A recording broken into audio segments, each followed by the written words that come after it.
Danas ćemo raditi najmekši kvasni kruh iz kalupa i to u dvije verzije, bijeli i integralni sa sjemenkama. I upoznat ćemo se sa novom tehnikom u izradi kruha, a naziva se Judane. Sad, to je tehnika koju su smislili u Aziji kako bi kruhu povećali mekoću, vlagu i produžili svježinu, a bez dodavanja sastojaka poput ulja, jaja i sl. Ima nekoliko sličnih tehnika, no ja sam se danas odlučila za ovu japansku tehniku jer je jednostavna za korištenje. A u nekom od idućih videa ću napraviti i usporedbu tih drugih tehnika.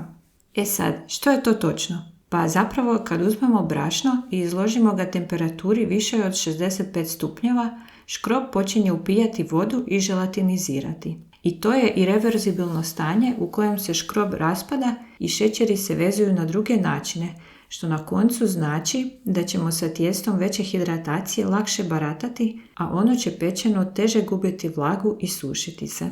Točnije, Judane radimo tako da uzmemo 10 do 30% od ukupnog brašna i tu količinu prelijemo sa 1:1 ili još bolje 1:2 kipuće vode. A sada ćemo pogledati kako to izgleda u našem receptu. Recimo, ovaj recept koji danas radimo ima 500 g brašna i 400 g vode. I zato smo se odlučili napraviti Judane od 100 g brašna, to jest 20% ukupnog brašna. I onda njega prelijemo sa 200 g kipuće vode. Zašto kipuće? Pa zato što je jednostavno lakše.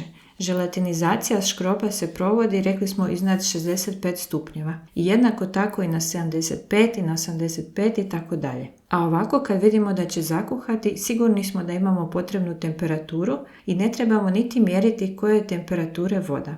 Znači, to dvoje dobro pomiješamo da budemo sigurni da se sve dobro izmiješalo. I nemojte stati dok ne izmiješate dobro jer će se napraviti mali džepići suhog brašna. Sad ne znam koliko se to na videu primijeti, ali čim vruća voda dotakne brašno, ono odmah promijeni strukturu i postane prozirno.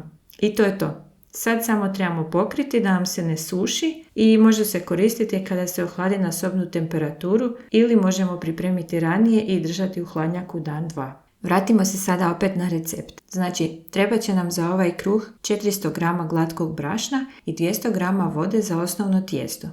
Zatim 100 g brašna i 200 g vode za Judane, te 130 g kvasa i 12 g soli. Ukoliko želite raditi integralnu verziju, zamijenit ćemo 100 g bijelog brašna iz osnovnog tijesta sa integralnim. Ja sam imala ovdje jednaki udio raži, zobi i pšenice jer sam samljala miješane pahuljice, a vi možete koristiti bilo koje, zobeno, pšenično, pirovo i slično. I dodat ćemo 230 do 250 g vode u osnovno tijesto, što je blago povećanje s obzirom da cjelovite žitarice više upijaju. Sastojci za Judane su isti, a ista je količina kvasa i soli. Osim toga, na kraju zamjesa ćemo dodati i 100 g miješanih sjemenki. Ja ovdje imam jednaki udio suncokreta, lana i sezama, a vi možete koristiti isto što imate pri ruci. Samo nemojte čija sjemenke jer one puno upijaju vodu.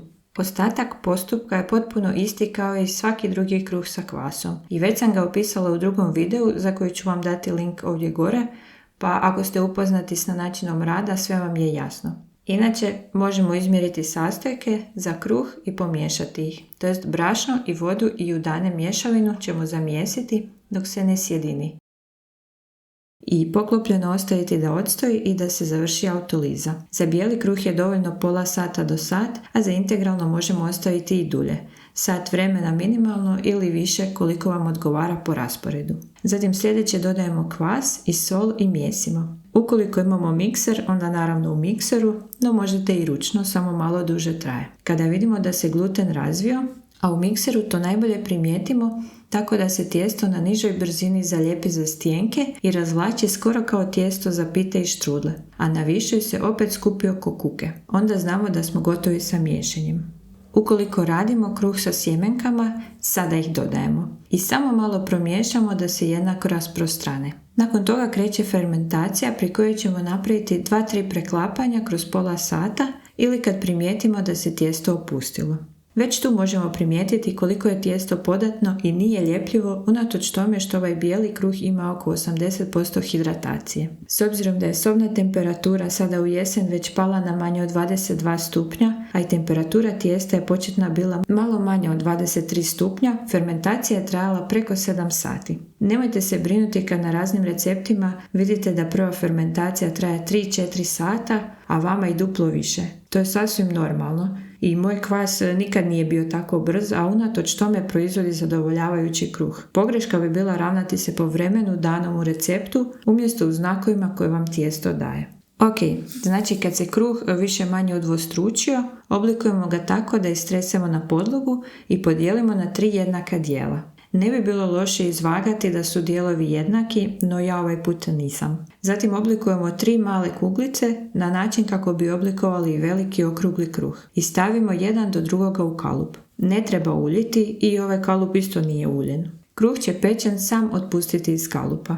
Ovo je kalup dimenzija 21x12 i visine 11,5 cm.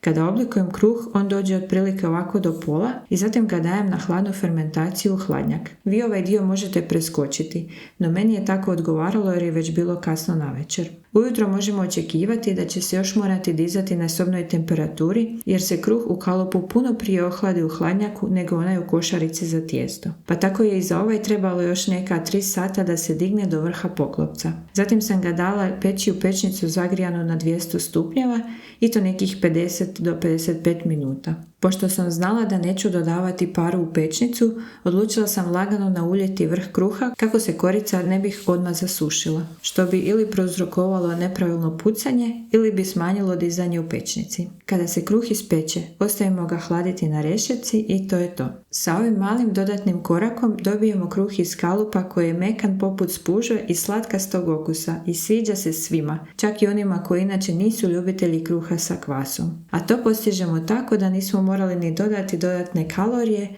ili sastojke koji kruh poskupljuju i sl. Nadam se da ste uživali u ovom videu, a kasnije i u kruhu. Vidimo se u sljedećem videu.